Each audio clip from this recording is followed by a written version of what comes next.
Implement وہ کر نہیں پا رہے، تو ان کو امپاور کرنے کے لیے کرنا کیا چاہیے؟ دیکھیں ایف بی آر کے بعد جو نادرا کا ڈیٹا ہے وہ انکمپلیٹ ہے، میں آپ کو بہت وثوق کے ساتھ کہہ رہا ہوں، کیونکہ اس میں ہر چیز موجود نہیں ہے، اور آپ کو آرٹیفیشل انٹیلیجنس کی یوز سے جیسے انڈیا نے کیا تھا آپ کو کرنا پڑے گا۔ میں آپ کو ایک بات بتاؤں، یہ مسعود آپ کو میں ایک رپورٹ بھیجتا ہوں ریفارم اینڈ ریسورس موبلائزیشن کی،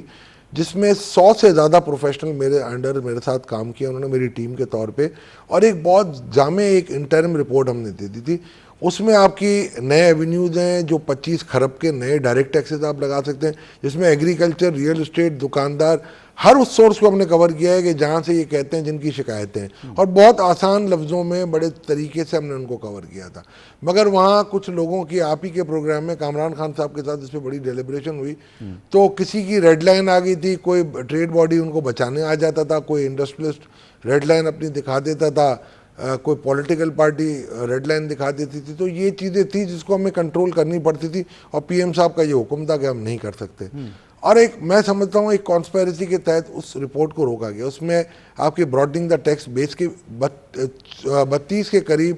34 کے قریب ایسے میجر تھے، 21 جس میں تھے ہمارے پاس ریونیو میجر جو نئے آپ لگا سکتے تھے، 13 کے قریب ایسے تھے جو براڈنگ دا ٹیکس بیس کے تھے، 14 کے قریب، سر 32 ایسے تھے جس میں آپ جس رپورٹ کا ذکر کر رہے ہیں وہ، یا اس کے علاوہ عالمی مالیاتی ادارے ہوں، ملک کے اندر ماہرین ہوں، سب ٹیکس لگانے کی بات کرتے ہیں اور بتاتے ہیں کون کون سے سیکٹر سے ہم کتنا کتنا ٹیکس لے سکتے ہیں۔ تو آپ نے کہا کہ ایک کانسپریسی کے تحت اس کو روک دیا گیا، تو یہ کانسپریسیز آڑے آ جاتی ہیں یا کام کرنے کی صلاحیت میں ایشو ہے کیا کہ ہم